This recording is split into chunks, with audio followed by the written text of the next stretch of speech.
what's going on, everyone? And welcome back to another episode of Just My Opinion. Thank you so much for tuning in. We really do appreciate it. We got my boy OneTakeBigDog. We are back again for another one, sir. How you doing today? I'm good, man. I'm good. Living up there. Yeah. Yes, sir, man. Thank you for tuning in. I really do appreciate it. Guys, if you did not know already, we are running through these Oscar-nominated films. This one right here, we are talking about the best animated. Will it win? Will it lose? We're going to talk about, and this is Puss in Boots 2, The Last Wish. Want to let you know, it's not really going to be full spoilers. It may be just some slight ones. The film has been out for quite some time, and it's doing quite well. It's making a lot of money, or a decent amount of money around the world right now. And it's also being received pretty well, of course, since it's being nominated for an Oscar for Best Animated Film. If you do love what me and OneTakeBigDog has to say, you can follow us both on social media. Our handles on the screen. His information is in the description box of this video. And like always, he is on my channel tab, right there, top row, far left. There you go. Show him all the same love and respect that you showed myself. We've done Top Gun Maverick one take. We've done the Fablemans, but now we're doing the best animated. And you wanted to do Puss in Boots over Marcel the Shell, over Turning Red, over the Pinocchio movie. His dude said, I want to do Puss in Boots. And yeah, man, I'm going to pass to you. I'm assuming you really like the movie. I'm assuming you're excited about it. But yeah, man, how did you feel about Puss in Boots, The Last Wish? Was it good? Was it bad? Is it deserving of this nominated Oscar, campaign? But how you feeling about the movie, sir? I really enjoyed the movie. I think I went into this movie not watching any of the trailers and not knowing too much about it at all. So I was like, okay, what I'm gonna get? And people have been speaking highly of it. I even had a chance to see this movie early and turned it down because I was just like, I don't really care about Puss in Boots that much. He was a good addition to Shrek. But then when I went in and watched the movie, I said, oh, that hit different. Okay, it had jokes for a younger crowd, had jokes for older crowd. The message was there. It really hit like close to home for me. It really nailed it on all cylinders, and I personally would put it up there with like some of like the best animated films, kind of sort of in that same realm that a lot of people put Shrek 1 and 2 in. Really? Yeah. I really can't compare it to Shrek 1 and 2 because I haven't seen any of the Shrek films. Oh my God. Yeah, I've seen the first Shrek. I've seen don't disappoint me now, but I haven't seen 2, 3, and 4. I just never got around to it, unfortunately. Yes, I'm sorry, guys. I'm sorry. It's gonna be okay. It's gonna be okay. It's gonna be okay. But we're gonna still get through this one take. We're still gonna get through that. Are we still? Can you still hear me, sir? Are we still there in the chat? Are we still there in the comment section? Oh man, I don't lose me, one take. Don't lose me. It's gonna be all right. I did see the first one, and I like the first Shrek film. But let me say, I'm assuming by your reaction and all of that right there, you said you put this at the top of all these animated films. I gotta be honest with you, man. I enjoyed the movie, but I don't feel like it reached the hype level that was floating around the interwebs, what I'm saying, when it was floating around in theaters, and it's still in theaters right now. I mean, it was a good movie. I enjoyed it, but I don't know. I mean, have you seen the first Puss? I'm assuming you've seen the first one that came out in 2011. I'll be honest, I think I have, but I don't remember it at all. Same here, man. I don't remember it either. I know I saw it one time, and I did like, Puss in Boots. If somebody brought up Puss in Boots, I would have nothing negative to say about it. But I still did love this film, because like I'm saying, one take, when you get me singing in a movie, you still tripping. I ain't seen Shrek 2, 3, or 4. Come on, man. Oh man, I just got a price. I ain't heard nobody say that before, B. I ain't heard, so I'm trying to price this. It's okay. It's okay, but when you can get me singing in the movie, it's my fave. What I forgot the name. I'm trying to sing the song and I forgot the name of it, but I love it. It's your favorite fearless hero. It's your favorite fearless hero. Da-na-na. I was liking all that. I was feeling it, man. And so that's one of the reasons why I really did enjoy the movie. And of course, I got my rating on in my head, but one of the things that really did stand out to me that I vaguely don't remember from the first one is the animation style. Mhm. It did change that. I did like that. I did a was doing a little reading, and they said that they wanted it to kind of feel little bit more realistic. And that was it did come across that way, especially at the very beginning, doing that chase scene where he was Mhm. fighting the sleeping giant of I forgot the name of it, Namar. I could be wrong there, but I was like, wow, I'm really enjoying this. You know, I feel the stakes, I feel the weight. At the beginning, I mean, Puss in Boots, what is this about? Cats have 9 lives, and this dude been, living, just carefree, like this infinite lives or something like that, and he's on his last one, and so he's trying to get it together and take care of this last wish. And I was on board with that at the very beginning, like, bro, why are you so careless with your life? You know what I'm saying? I don't even remember you from 2011, but I'm liking you right now. So that just says something about his character, the way that the surrounding townspeople look up to him, how he can get them busting in song, just like he's, happy and gay and go lucky. When I say, I mean, happy gay. I like that. I like that. And so, I was feeling this character, all that good stuff. Like I said, if you can get me singing and dancing with you, you're gonna have a good time with me. And I really did. I really did. Are we past the Shrek 2, 3, and 4? Yeah, yeah. We'll talk about that. We're gonna have to talk about that later, but okay, we Oh, good. we can, man. Did you have any disagreements with what I just said there, as far as No, not at all. No, because yeah, I was hooked the same way. You know what I'm saying? I think I like the animation. I think that scene you're talking about, where he's fighting the giant. I think that because it seemed like the animation changed during that sequence. Yeah, I don't yeah. know exactly what style it went to, but it was like some of the best animation I've seen. And I love those tracking shots. Love those one take tracking shots. You know what I'm saying? Those are some of my favorites. I think about Avengers, Age of Ultron when they did, or the first Avengers, or Creed. I love those like tracking shots, one takes, and the animation was perfect for it. So yeah, I really enjoyed that. Did you notice all of the Easter eggs from the Disney lore that they threw in this Oh, as well? It was a ton. It was a ton. Now, Big Jack Horner, I know that's a little boy fairy tale with a pie and all that. And I vaguely remember that. Were you a big fan? He was real fat and real big in this one. Just had the beggars dozen and was real evil to them and all of that. But no. I still liked him as a villain, or at least one of them. But I liked all the little Easter eggs we got, because the bag that was like Mary Poppins bag, magic bag, and it just Mm-hmm. had Aladdin's a red carpet in there. I like that. This Captain Hook's hook, Mm-hmm. Cinderella's glass slipper. I mean, it was a whole bunch of stuff in there. So I don't know. Every time I think it was like a crystal ball. From all those fairy tales. I liked all that, man. When they pulling those things that I'm looking at like, oh my God, cool. You know what I'm saying? Like, I know what that's from. You know what I'm saying? So it was kind of taking me back to my childhood. You know what I'm saying? So how'd you feel about that? Or was there anything else that kind of popped out at you like that? Had the same effect.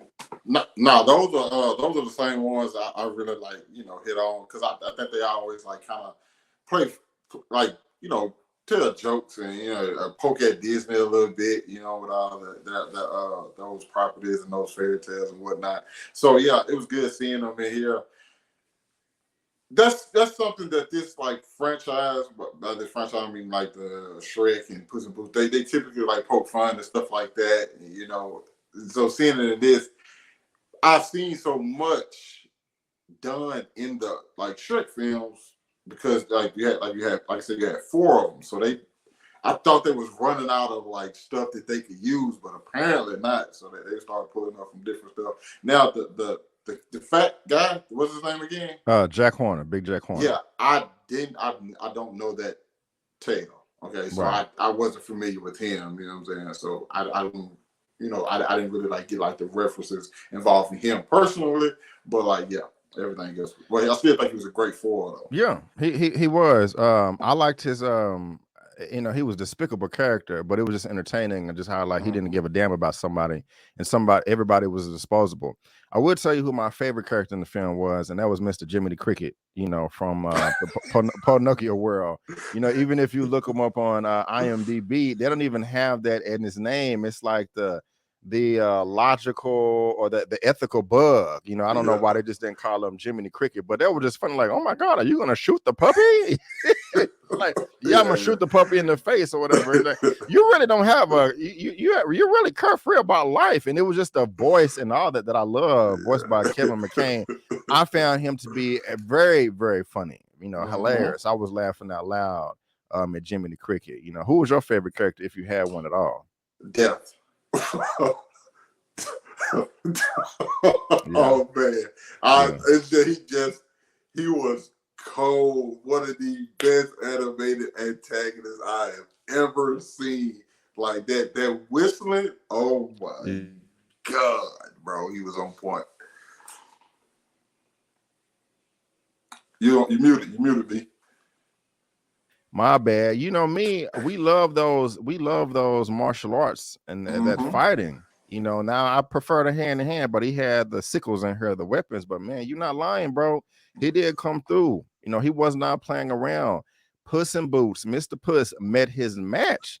And it was nice, man. It was nice. I watched the beginning of this twice, and I just love his intro into the scene with the music. Puss is at the bar, and then he turns his shoulder like this, and you can't see, but when he turns back, you can see the wolf, Death, in the mirror, just sitting there like a little ninja in a cloak. And I was like, wow, this is really effective. I really like this. And to see, I mean, he was boasting and bragging at the beginning. Oh, I'm Puss in Boots. You know, I'm this, I'm that. Make me a drink, yada, yada, yada, flying all across the town. I mean, his confidence was over level 9,000. But he had this 30-second brawl in this bar, in this saloon, and it knocked all of his confidence away. And I loved it, just showing how scared he was, the blood dripping down his forehead, and he wiping it off looking like this, like scared, and showing his fur crawling up on his skin. And it's like, damn, this dude is really gonna die.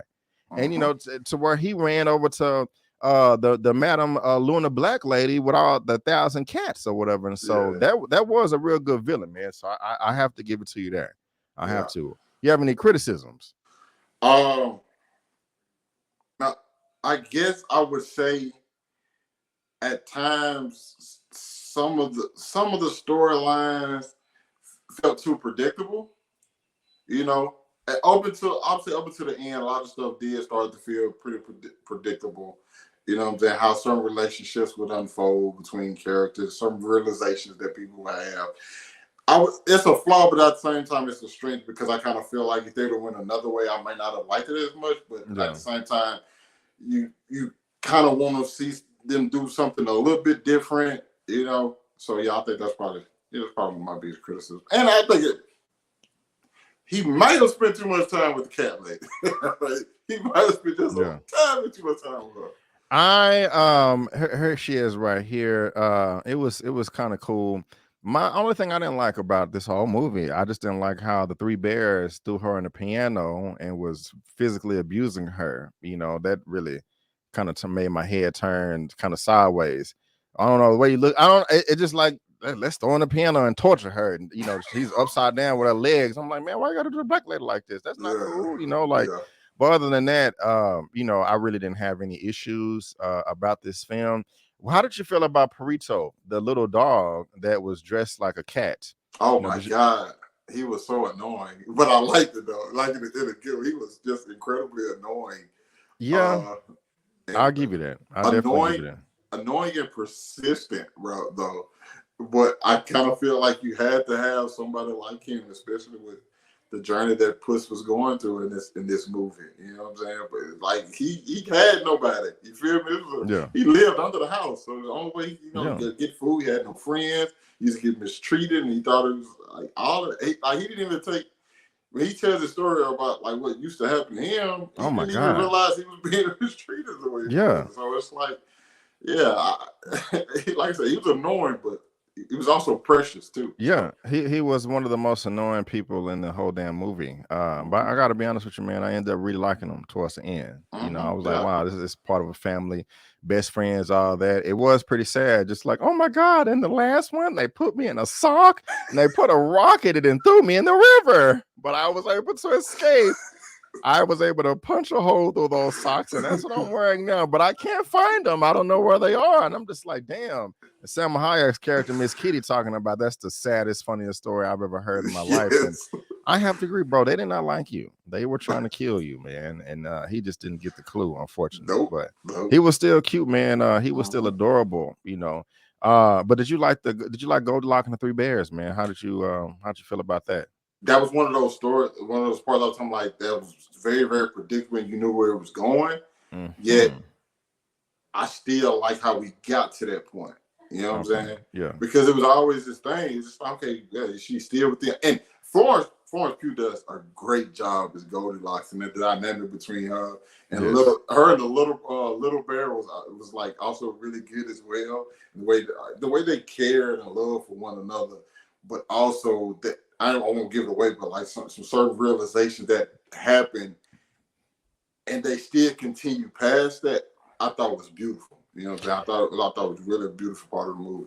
Yeah, man. I liked it a lot. I liked it. I mean, she was in a way working for Jack Horner in a sense, but the way that we had not one, not two, but three villains, or four, different groups of people, if you include Puss in Boots and team going after one little artifact. I like that. It's while some things may have been predictable in this film, I kind of think that raised the challenge of, they're trying to get to this star map, but find the star in the Black Forest for this wish. I just kind of like it was just like a free for all between just a number of groups, trying to power up or whatever. You know what I'm saying? And you spoke about the message as well. What is it about the message that you like? I just like the, it's not for me. It's not the destination. It's the journey. And just loving and caring about those people around you. You can always succeed and do a better job if you have a team. If you are trusting, of your surrounding peers and family. Sometimes it can come and bite you in the butt, kind of like Miss Salma Hayek was talking about. But in the end, it kind of paid off. Did you pick up anything else, or are we in agreement or disagreeing there? Yeah, I agree with that. But one of the ones I think that really stuck out to me was just seeing the whole journey of Puss, you know what I'm saying? And his whole mindset of like living carefree, doing whatever you want. And then he has to come to face with his mortality. All right. And then that fear sets in. I've been in this position in my life before to where I would do whatever I wanted to do. I had no consequence facing any consequences, or even if I didn't really care. And then certain things happen to you, terrible events or whatever, that really like bring you back down to earth. And then you go to a position to where you just look for comfort. You look for the easy way out. Yeah, and that's minimum. And that's what happened to him. He just got comfortable, got lazy, got fat. He just like, okay, I technically can do this. You know what I'm saying? I don't want to go out there no more because I don't know what's going to happen to me. I'm afraid now. But then you have to also get that confidence back within yourself to be like, no, that's not who you are. Is this really what you want for yourself? You have to get back out there. You have to get back on your bike. You have to, you know what I'm saying? You fell down. You have to pick yourself back up. You have to go back out there and like go for it. But with his story, he was doing that, but at the same time, what he was going for wasn't what he actually needed. He still was missing like the whole purpose behind everything, and so he had to come to, come to grips with that, and then be accepting of like, okay, I'm gonna go out here and do this, whether I succeed or fail, but I know at the end of the day, that's just who I am, though. I don't want to be that other person anymore. I don't want to be that person who's finna just settle for just sitting on their butt, you know what I'm saying? Just to have some and getting fat, just have somebody else do everything for me. No, I'm gonna go out here and I'm gonna get it. Man, that was beautiful, man. I agree with everything you said, bro. I really do. I can resonate with it all, with how you said it, how you broke it down, and also how it was put in this movie, because I've been there before. A lot of teenagers think like this too, or what, I'm invincible. Come on. You know what I'm saying? I want to go 120 in the 50 mile per hour. I'll be all right. Or I'll just get a slap on the wrist. And just a lot, just around the world through life, majority, teenagers can think I'm just invincible. And that's just kind of how Puss in Boots or Puss in Puss will live his life. But then I've also been there too, man, to where things may not be going the way I want them to go. And I'm just like, oh, F it. I'm just going to do the bare minimum. I'm just going to be lazy and complacent and just not care. And that can be a trap. 6 months can Yeah. turn into 16 years of that. Yes. And before you know, you're like, damn, I done wasted away my life. And I don't know. I mean, with me, I have the mindset of Goku. He never gives up. He never gives up. And look where he was able to reach that ultra instinct power level. Of course, I'm probably not going to reach that in real life, but I like the message behind that. I mean, even if you haven't reached your goal, I mean, just don't give up. And me not giving up has put me in, positions that I'm in life right now that I'm proud of, that I would not see that I was, 6 years ago. Oh my God, things are not the way I want. I'm over 30 years old and I don't have this and this and this. But then I can still look back and be like, well, B, man, if you, would have gave up a long time ago through in the town, you wouldn't be where you are now. And I'm not gonna, I'm not gonna go down the list and just like, I have this and this and this and pull out some trophies and nothing. No. But hopefully that does make sense, and I think it did just by your reaction right there. So yeah, man, I really did enjoy this, man. It was a lot of fun, and like I was singing your favorite fearless hero. I was singing a few times, when they was doing this.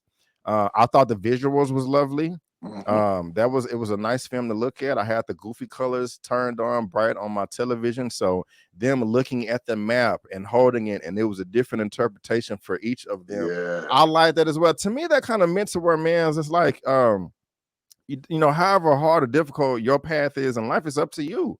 If you're a nice, good, genuine, caring person, things may develop for you a little bit easier in life. But if you are dishonest, conniving, just untruthful a-hole or whatever, you may have to go through the souring mountains and the black gold or whatever. You get what I'm. If you see in the movie, you know what I'm talking about. You can, if you have to go over hurdles, I'd rather go over 5 hurdles than 15.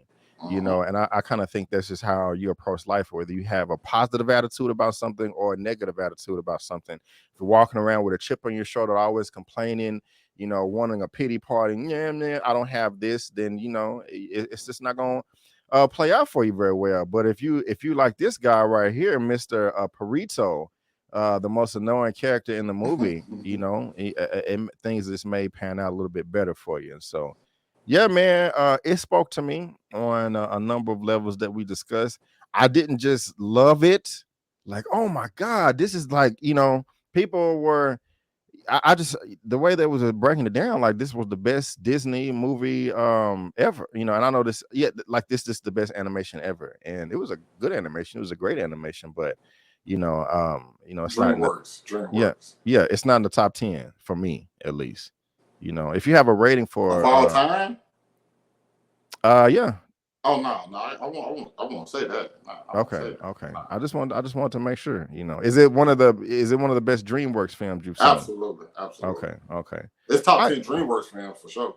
Okay, but just not animated film. Yeah. Oh, okay. I think that's fair. That's probably how most people feel about it. If you had to give it a rating out of a 1 out of 10, what would you give it? Probably 8.7 out of 10. 8.7. Okay. Yeah. I'm gonna give it an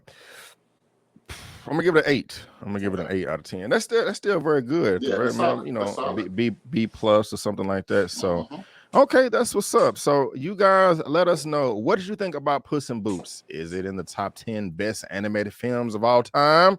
What did you think about Perito? What did you think about The Wolf, Goldilocks, and the 3 Bears? I mean, everybody in this, man. What did you think? Did you enjoy yourself? Did you hate it? Did you like it? Are you somewhere in between? Do you feel that it should be recognized as the best animated film of 2022? Please let us know down in the comment section below. We would love to hear all your thoughts. And like I mentioned at the very beginning of this, guys, me and OneTake, we did a review on The Fabelmans, and we also did one on Top Gun Maverick. Even though I already had a review from my channel for that, but we're covering these Oscars. And if you look in the description box in the pinned comments below, you will see a link to at least all the 10 not the top 10, but the 10 best picture nominated films, all 5 best animated, and a few others as well, like best lead actor and all of that good stuff. Any final thoughts, sir? Nah, man, I will say this. As good as much as I like the film, it was a year. It was a tough year to come out if it's looking for that best picture, because the two front runners, in my opinion, are Pinocchio and Marcel the Shell with Shoes On. Yeah, man. Let me ask you this: do you feel that there should be a best animated feature film, or do you think that should be included with best picture? Because to be honest with you, I kind of think that you can just get it's like a participation trophy. You know, if you're in the best animated, it's not like there's 30, animated films coming out per year. Yeah. So it's kind of like it's kind of, if it's just a handful, you're gonna get nominated anyway. I could be wrong in that, but how do you feel? Am I tripping? Nah. I like the best animated because I do feel like there are more than that.